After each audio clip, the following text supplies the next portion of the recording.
Halo semuanya, kali ini saya akan memberitahukan proses pembuatan suatu produk bioteknologi, yaitu tape pulut, serta menjelaskan proses fermentasi yang dilakukan oleh mikroorganisme pembantu pada ragi tape. Berikut videonya. Dalam proses pembuatan tape pulut diperlukan beberapa bahan. Salah satunya ialah beras ketan hitam, lalu beras ketan putih, serta ragi. Berikut saya ringkas proses pembuatan tape pulut.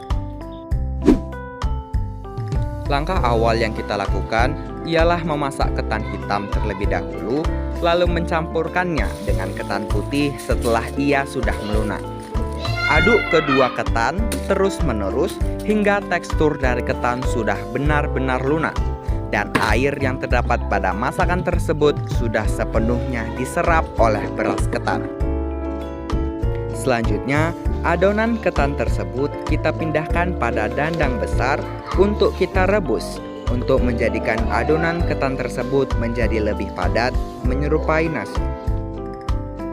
Setelah pulut menjadi lebih padat serta sudah matang, kita angkat dan pindahkan pulut tersebut pada wadah pipih yang sudah dilapisi agar pulut dapat kita dinginkan terlebih dahulu. Setelah pulut benar-benar dingin, langkah selanjutnya yang kita lakukan ialah memberikan ragi yang sudah dihaluskan pada permukaan pulut. Pastikan pemberian ragi pada pulut merata sempurna. Setelah seluruh pulut sudah diberikan ragi, selanjutnya kita pindahkan pulut tersebut pada wadah tertutup yang kedap udara. Simpan pulut pada tempat yang gelap dan tidak terkena matahari langsung. Setelah 2 hari 2 malam, pulut tersebut sudah sepenuhnya berubah menjadi tape yang siap dikonsumsi. Seperti yang kita tahu, proses pembuatan tape pulut melalui fermentasi merupakan hasil kerjasama antara jamur, ragi, bakteri yang terdapat dalam ragi tape itu tersendiri. Awalnya, beras ketan pulut yang telah dimasak dan didinginkan akan dicampur dengan ragi tape yang mengandung berbagai mikroorganisme seperti jamur Amylomyces rhoxi, ragi Saccharomyces cerevisiae, serta bakteri asam laktat seperti Lactobacillus plantarum dan Leuconostoc spp. Dalam tahap awal fermentasi, jamur Amylomyces rhoxi berperan penting dengan menghasilkan enzim amilase yang mencegah pati dalam beras ketan menjadi gula sederhana seperti glukosa dan maltosa. Setelah gula sederhana tersedia, Saccharomyces cerevisiae yang merupakan ragi atau khamir mulai melakukan fermentasi alkohol. Ragi ini mengubah gula menjadi etanol atau yang bisa kita sebut alkohol dan karbon dioksida melalui fermentasi anaerob. Nah, apa sih itu proses anaerob sendiri? Proses anaerob tersendiri berarti merupakan suatu proses di mana fermentasi tidak memerlukan udara maupun oksigen. Inilah yang menyebabkan tape menjadi sedikit beralkohol dan memiliki rasa manis seperti aroma khas dan menyebabkan tape memiliki air.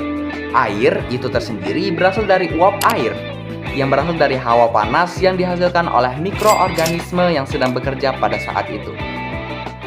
Selanjutnya, bakteri asam laktat seperti Lactobacillus plantarum dan Leuconostoc mesenteroides turut berperan dalam mengubah sebagian gula menjadi asam laktat dan asam asetat. Kedua senyawa ini memberikan rasa asam yang segar dan membantu menurunkan pH tape, sehingga mencegah pertumbuhan mikroorganisme pembusuk dan membantu pengawetan alami tape. Selain itu, aktivitas bakteri juga menyumbang pada pembentukan aroma dan tekstur khas tape yang lembek dan legit. Fermentasi ini biasanya berlangsung selama 2 hingga 3 hari pada suhu ruang, dan selama waktu tersebut interaksi kompleks antara jamur, ragi, dan bakteri membentuk karakteristik tape pulut yang manis, sedikit asam, harum, dan lembut. Proses ini merupakan contoh fermentasi alami yang kompleks dan kaya akan nilai budaya serta manfaat mikrobiologisnya. Itulah penjelasan saya mengenai proses mikroorganisme yang mengubah pulut menjadi sebuah produk bioteknologi, yaitu tape dengan melalui proses fermentasi. Pembuatan tape tersendiri merupakan suatu contoh dari produk bioteknologi konvensional. Demikian yang dapat saya sampaikan. Saya Alfarandi Maulana, kelas 105, absen nomor 4 dalam bidang studi biologi bab 3 mengenai inovasi teknologi biologi atau bioteknologi, bagian mikroorganisme sebagai penghasil makanan dan minuman. Saya akhiri di sini. Wassalam.